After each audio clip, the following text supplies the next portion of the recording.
Hello and welcome back to the Midlife Strife. Okay, I am broadcasting today from Orlando, Florida. I'm in the beautiful Portofino Hotel.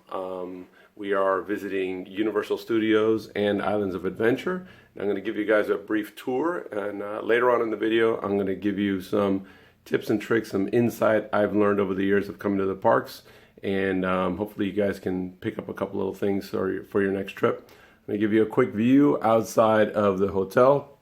This is looking out onto the little bay they have. It's a beautiful hotel. It's recreating the Italian theme. I'm going to give you a little tour outside so you can see it. It's really nice. You can see over here in the corner, they have the boats where they come and they pick you up and they take you straight to the park. This is a view straight out of the room. Really nice hotel. So next one will be outside. I'll take a look at the piazza and you guys can take a brief tour before we head into the parks. Alright, so this is what they're calling the harbor. That's where you catch the water taxi over to the parks. You go down through that tunnel. And this is the piazza. It looks a lot like something you would see in Italy, which is what they're going for, obviously. There's a restaurant over here. We grabbed some pizza last night. This one over here with the red and white stripes. It was open real late, so that's kind of nice if you get back from the park and you want to just grab a pizza or grab some Italian food. That's the place to go. From what I understand, the one with the blue awning there, the one on top, there's a balcony just above that blue awning. They have some opera singers that come out there every night around dusk. And we did miss that because we were in the parks, but it is something interesting if you guys are interested. But the motif here, everything they have is really, really nice. Lots of restaurants. Again, here's another view of the harbor. It's really nice. So, highly recommend the Portofino Hotel. See if we go and check out the pool. See how everything looks over there. Okay, so this is the lobby here. It's coming in, concierge. You can see the bay back over there. And we will head to the pool and check that out and grab some breakfast and hit the parks. Okay, so this is one of the pools that they have. We are going to head down there now. Have a little snack bar area right over there. That's where you get your towels, I would assume. They have zero depth entry in the beach. Looks like there's a slide, a waterfall. There are lifeguards on duty, so that's kind of nice. We'll get down now and take a closer look. Okay, so here is a hot tub. Very nice. Looks down over at the pool. There is a spa. We passed the spa on the way up, obviously, like most nicer hotels have. And we are heading down now.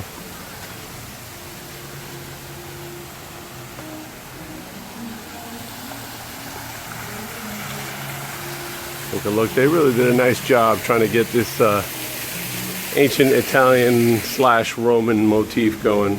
Kind of nice.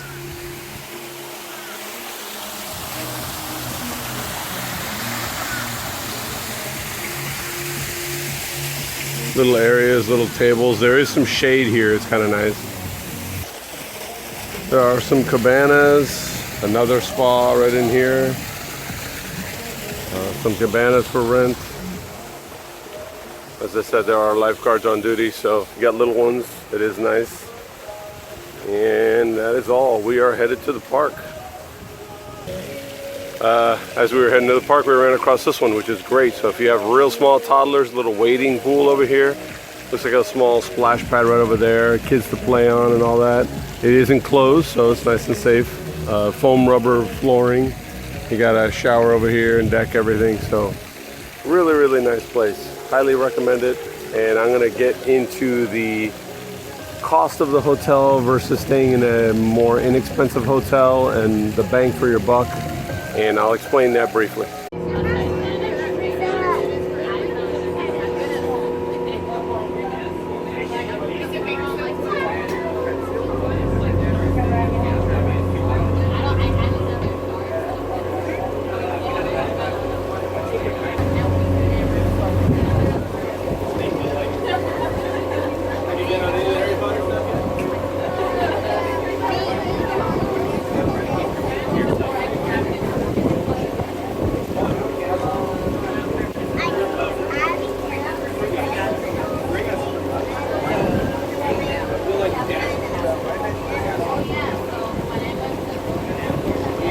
All right, so if you're staying here for the nightlife, they got sports grills up here. They have all kinds of restaurants. There's Mexican, there's seafood places. You have an Emerald's, there's a Margaritaville, a chocolate emporium on the other side, whatever in the hell that is. Definitely doesn't go with your training, I tell you that much. There's a Hard Rock Hotel right over there. So there's lots of bars, clubs, restaurants, dancing places, burger, sushi, pretty much anything you can think of. It's a really good idea. They actually have a stage we're walking in front of now for when they do performances in front of the Hard Rock. So little mini amphitheater right here. You can see the Hulk and all that in there and all the rides they have, which is one of the reasons we're here, and I'm going to get into that in a minute. All right, so this is the Hulk.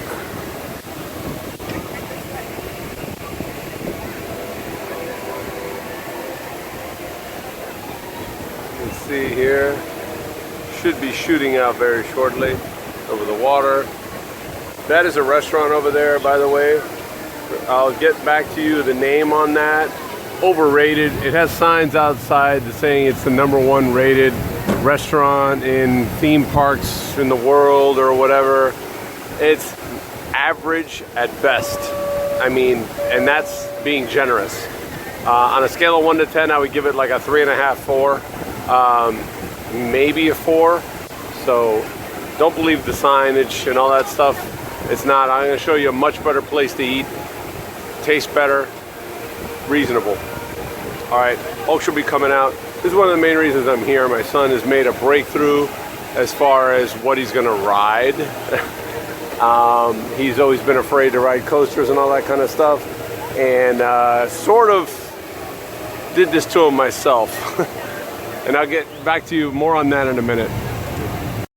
All right, so when I say I've done this to my son, about 6 months ago or so, I took him to Hollywood Studios in Orlando, and I put him on the Rock and Roller Coaster, and I sort of didn't tell him that there was the coaster coming out. I sort of didn't tell him there were loops in the Rock and Roller Coaster. You can see here, the coaster is the Hulk's going by. So I sort of tricked him onto it, and he ended up realizing that it wasn't as big a deal as what he thought it was going to be. So it sort of gave him a little breakthrough, and he got a little more courageous, and I ended up putting him on the Tower of Terror. So fast forward 6 months, here we are in June. It's June 18th. Is his birthday. He wanted to come to Universal and ride some of the rides that he was always afraid to ride. Starting with the Rip Ride Rocket, the one with the music, and that is in Universal Studios. So we rode that. I didn't think he was going to do it, but he said he was going to do it. He set a goal that he was going to ride it, and he did it. And now today he says he's going to ride the Hulk, so hopefully he'll live up to that goal as well. Which brings me to the next reason we're here. I typically don't come to theme parks in June because it's way too hot and way too crowded. However, yesterday we were in Universal and Islands, and it was not nearly as crowded as I thought it was going to be, probably because his birthday landed on Father's Day, and it was Father's Day. So it was significantly less crowded than what I thought. Now, it was hot, so this is something you need to be aware of. It does get very hot, okay? I can tell you that much. So I'm going to give you a little bit more insight. We're going to move along to the next ride. It's getting a little too noisy in here, and I'm going to give you some insight as far as other rides. More in a minute. Okay, as I was saying before, it's a little quieter. I came into a restaurant in here right outside the Hulk. I wanted to get a better shot of it, but as I was saying, since it is so hot, they do have some water rides in here that are worth riding. They're fun. A couple things you need to keep in mind when you're going to go and go to the theme park in general. Number one, especially if you're not from Florida, a very warm climate, you definitely want to be wearing sunblock. You definitely want to be wearing cool clothes, something breathable, something dry mesh. Some people come in bathing suits, guys and girls. They just, put shorts on overneath the girls, and they have a bikini top or whatever. Pretty good idea, especially if you're going to get on water rides. There's usually 2 or 3 different water rides here at Universal. Some are a log flume ride. You don't tend to get too wet on those. You can. You have Jurassic Park. It gives a huge push of water. Looks like you're going to be drenched, but you actually don't really get that wet. There's a Popeye ride, which is like a round wheel A lot of parks have this one. That's the one where you're going to get drenched. So there, it's a pretty good idea to take your shoes off, put them in the middle, or wear sandals, flip-flops, one of those things, because you are going to get drenched on those. It does cool you off, feels pretty good, but unless you have a backup shirt, which is we throw sometimes in a backpack, a pair of sandals, we switch it out of the backpack, and then put a sneakers back on after we're done. They have these drying booths, but they don't really do much, so you're still going to be pretty drenched when you walk around. But as I was saying, as far as coming to the parks earlier, this time of year typically is not a good time. Summertime, Christmas time, and spring break, packed. They're usually packed, which is why I was surprised to see on Father's Day that it was as slow as it was. So I think that's something that's pretty interesting, because I never realized that before, that Father's Day may actually be a pretty good day to come. You still have to battle with the weather and the potential rain, but it is at least not excruciatingly long lines that you have to stand in, which brings up another point. If you end up staying in one of the on-site resorts that they have here, we're staying, as I showed you before, the Lowes Portofino Hotel. They give you fast passes. Now, I believe they have 5 hotels. The Lowes Pacific is one, the Hard Rock is another, and the Portofino is 3 out of the 5 that give you fast passes. There's 2 others that they let you into the parks early, but they don't give you fast passes. It's only the 3 premium hotels that give you fast passes. And let me explain why that is worth it. Okay, number one, normal hotel, you look at it, you might be spending $100, $120, $150 a night. Yes, you're gonna save money, but in the long run, when you put the pen to paper, you start realizing that in these expensive, more expensive hotels, I believe we end up paying $259, and with taxes and all their other fees that they have, it worked out to about $290. It's actually better that way because they throw in the fast passes. Now the fast passes, depending on the time of year when you're coming, could be as low as $40, it could be as high as $90. I believe today they're in that $70 to $75 per person per day. So if you end up with 3 fast passes per person, at 6 fast passes at $75 a pop, you know, run the numbers, it works out a lot better to just stay in the hotel and pay that extra $100, $150 a night. It's worth it. In addition to which, you can leave your car there, and you don't have to be walking as far, and you don't pay the $20 or $22 or whatever it is to park your car in the facility, in the parks. It's much better to just park in the hotel. So those are definitely some of the things I would say. If you can avoid it during those times of year that I mentioned before, Christmas, summer, and spring break, it's better. Those are just miserable. 4th of July is another one that's just absolutely as bad as it could be. I understand those that have kids and all that sometimes say, well, that's when my kid's not in school. If you got to bite the bullet, then definitely stay in one of the Hard Rock hotels or one of the premium hotels where you get the fast passes. You can either walk or catch the ferry, as I showed you guys before, and it's absolutely worth it to do it that way. It's better to spend the money. Otherwise, you're going to end up spending hours in line. It's just way too crowded. And for me, this is not worth it. You also get more out of the hotel. You have a nicer hotel, you have much nicer pools, you can come back and relax and, you know, grab a slice. You don't have to walk to your car and, you know, drive real far. Everything is real close. To me, it's worth it.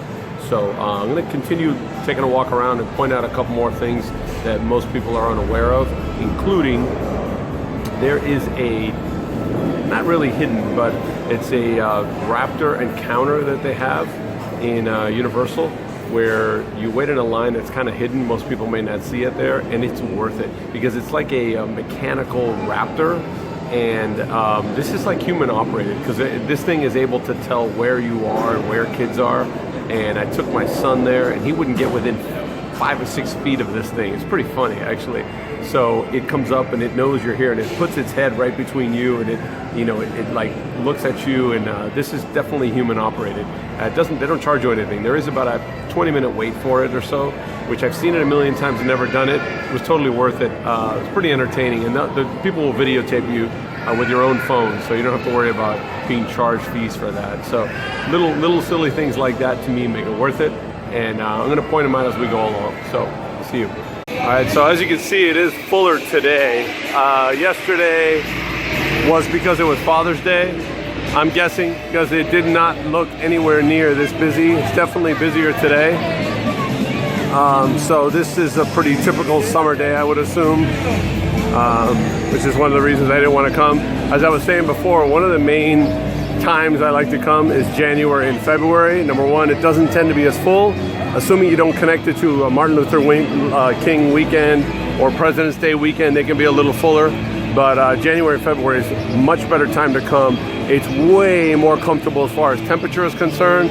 You know, you may only have a high of like 70 or so, if you're lucky, like 65. Right now we're looking at 90 plus, depending on when you come. Very humid. So as I said before, you need to dress appropriately. Another good idea for those water rides, as I was saying before, is not only a bathing suit or sandals and flip-flops and dry shirt or dry socks to switch into, but a poncho. If you want to get in there, I mean, it kind of defeats the purpose. You won't really cool off, but the poncho will definitely get you to where you're not like absolutely drenched. And we're gonna get on a water ride in a little bit. I won't be able to film it because they're real big on not letting you film when you're on the ride. So we'll see when we get there, and I'll walk you through how it went. All right, a couple of opinions on the new King Kong ride. It's not really new, but one of the newer King Kong rides that they have here in Islands of Adventure. Actually, it's in Universal Studios. We did it yesterday. It's a pretty good idea. Me personally, I'm leaning away towards the whole virtual 3D ride. It's a little overdone. I'd like to see a little more creativity, as in the Harry Potter one in Islands of Adventure. So much more innovative in the way they did it. The way Spider-Man was back in the day, it's just something you hadn't seen. It was 3D, but it was on a cart that moved instead of a stationary thing. So this King Kong ride, it's a virtual. It's on like a bus or some kind of a bus type thing, and you're like on this makeshift African tour, even though you're on this Skull Island. But it's on like a bus that moves, and then there is some 3D things happening around on both sides. So it is a little different in that you're not in a small area; you're in a larger like bus type setting.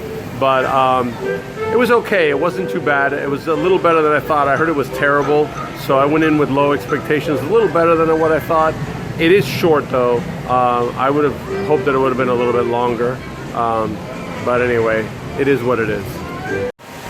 Okay, so we are about to get on Dudley Do-Right, which is a water flume ride. This is a ride that I anticipate getting wet. We do have the ponchos on. I'm going to give you a before and after, just so you can see how wet we end up coming here. So let me flip it around. I'm going to give you a view of what I'm looking at. My wife is currently taking out the ponchos, and we're going to see how it turns out.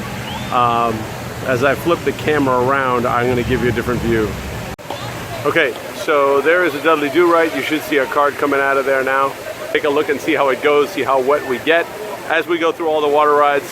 I'm getting on all of them except the Popeye ride, which is the big round raft ride, because that one I know you get absolutely drenched on. So I just refuse to get on that one. I don't want to be miserable the rest of the day, even though I do have a poncho and stuff. There's not much you can do against that ride. But let's see how we are when we get out, and we'll go from there. All right, so as you can see, this is the damage that was done. Just some wet hair, water all over my poncho, not that big a deal. Mainly my shoes, only because I didn't listen to my own advice and bring in flip-flops or sandals. I wasn't gonna ride the water rides, but this little guy here actually forced me to get on, so I have wet shoes and socks now. As a result, his feet, as you can see, are nice and doesn't matter. The shirt and all that with the poncho seems to work well. Your hair and your feet are the biggest things. There's really nowhere to put your feet. So we're off to Jurassic Park and see what kind of water damage that does, and we'll see you before and after then. Okay, so a couple things about food and drink. Food and drink, obviously, theme parks can be very expensive. You are allowed to bring in your own cooler, soft-sided cooler, I believe. It's sandwiches, chips, snacks, and all that kind of stuff. They don't really care. They are going to search it though. So I would say carrying it around is going to be a pain. Either get one of those backpack coolers, or if you have a small, young one with the strollers, what we used to do, you throw it underneath your sandwiches, your chips. Even drinks, water and soda can be really pricey at like $3, $4, $5 each. You can, in Universal and Islands, they have a refillable blue cup. I believe it's $15 to buy it and activate it. And then after that, you can drink as much as you want the rest of the day. So if you drink a lot of soda or lemonade or whatever, it's worth it. If you don't, it's probably not so much. Other than that, you're probably better off. You're only going to drink one or two. Bring your soft-sided cooler. As far as alcohol is concerned, like any other theme park, you're definitely not allowed to bring in alcohol. They do sell alcohol here though, in Universal and Islands. So just something to consider.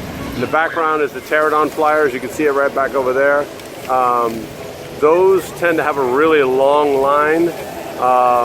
So that's something that if you're gonna do, you wanna try it out, I would suggest it if you have a fast pass for it or something. They're really sticklers about like height on that one. You're too tall or too short. You need to kind of play around with it when you get there. So moving on to Jurassic Park, we'll see how it looks when we get out of there. All right, so this is the cup I was talking about. One thing I forgot to mention before was that this cup is obviously reusable. So when you come back to the park over and over again, there is an activation fee. I believe it's like $10, they reactivate it, and you end up using it over and over. We've had ours for a few years already. It's a pretty good deal to keep it and use it. This was the Kong, Skull Island. Kong I was referencing before. So, you know, I already have my thoughts recorded on that. We're gonna move on to Jurassic Park and we'll go from there and we'll document how wet we are and what we thought of the ride after. All right, just got off Jurassic Park. Not nearly as wet as the Dudley Do-Right falls. You definitely get wetter there, especially your feet. In Jurassic Park, much less, especially if you have a poncho on. I really didn't get wet at all, not a drop. I came out of there bone dry. But anyway, I'm gonna spin around so you can see we're in Jurassic Park right by the ride. There's a pizza place and this is where Raptor Encounter is. You can see it right there. I'm gonna put up some footage of what you can expect when you're there. It's a really neat encounter, I really recommend it. All right, in the distance there, see that? That is Mythos, the back end of Mythos, the restaurant I was mentioning before. It has up front that it wins all these awards. It is mediocre at best. Like I said, I can't give it more than a 4 or 5 maybe, and that's being really generous. Service wasn't that great, food wasn't really that great, highly overrated. Finnegan's, I believe is the name. It's an Irish restaurant bar over in Universal. Way better selection, better service, better food. You can get a decent burger. I had one there yesterday. Anyway, it's a much better choice. So this is the view down here, leading right into Hogsmeade. That's obviously one of the major reasons people come here. Even when the park is empty, Hogsmeade and Hogwarts are extremely full. This tends to be the fullest part of the park. It is obviously very popular. Okay, you can see coming down there is a Flight of the Hippogriff. That's about where we're ready to go next. And there is Hogwarts. Great ride in there. That was really unique, really cool. It's not very new, but it's very good. So this area here, you can get butterbeer. You can see the cart right there underneath the archway below where it says Hogsmeade. Really, really good. We're gonna hit a couple of rides and we're gonna move on from here. Okay, they got little shows like this going on all the time. A couple things to note about fast passes.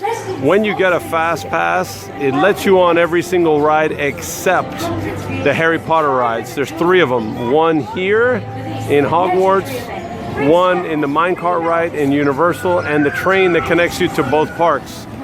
The Express Pass will not work there. So you need to keep that in mind. However, if you are staying in one of the hotels, as I said before, they let you in an hour early and you can ride while the park is relatively empty. It's only the hotel guests and you can ride there. So it's worth it. There's your butterbeer cart and we're headed on that way. Okay, now throughout the park they sell wands. There is a line to buy the wands. You can see everybody here. There's certain points in the park where you can wave the wand and cast a spell and different things happen. Things move, things change color, that sort of thing. There is a line to get the wands. They can be a little pricey. They also give different commands. This is where you actually buy the wands right here. And then throughout the whole, either in here or in Green Gots, there are different places where you can give commands and things happen with the wand. Not really that into Harry Potter, so I'm not into that. Neither is my son. We're more Star Wars people. But anyway, this is it. And we're on our way to the Dueling Dragons for what will always be Dueling Dragons. I don't know what they're calling it now. Next from there. All right, so here's documentation that he was not tall enough to ride. He did want to ride. He did have the courage to do it, but He wasn't tall enough. Same thing happened on Dueling Dragons in the back. He wasn't tall enough. So anyway, we'll have to wait a year or two and see how it goes. Maybe in a year you'll be tall enough. So he did keep his goal, he did keep his promise, but just wasn't tall enough. We'll try it again in the future.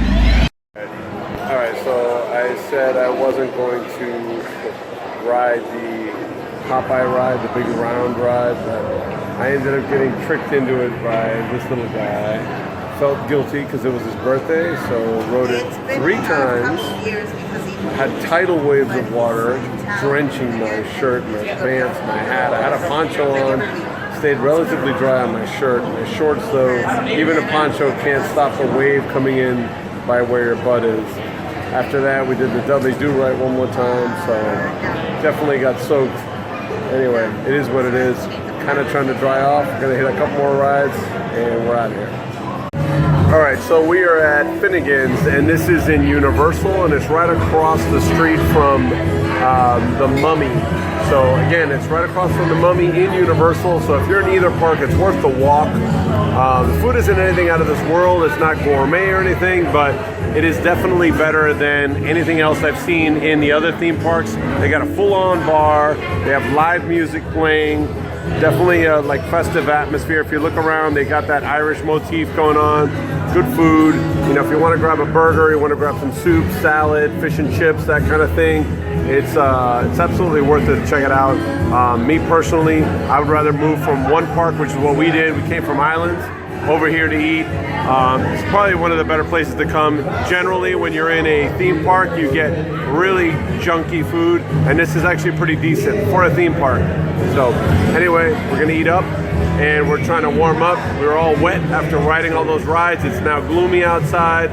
Had to get my son a sweater because he's freezing in the air conditioning, but here we are. We're gonna eat and then we'll check back in after we're walking out. Okay, these are also things that happen right outside the Transformer ride. Different ones will come out, Bumblebee and Megatron and all these guys. You can take pictures with them. It's pretty cool.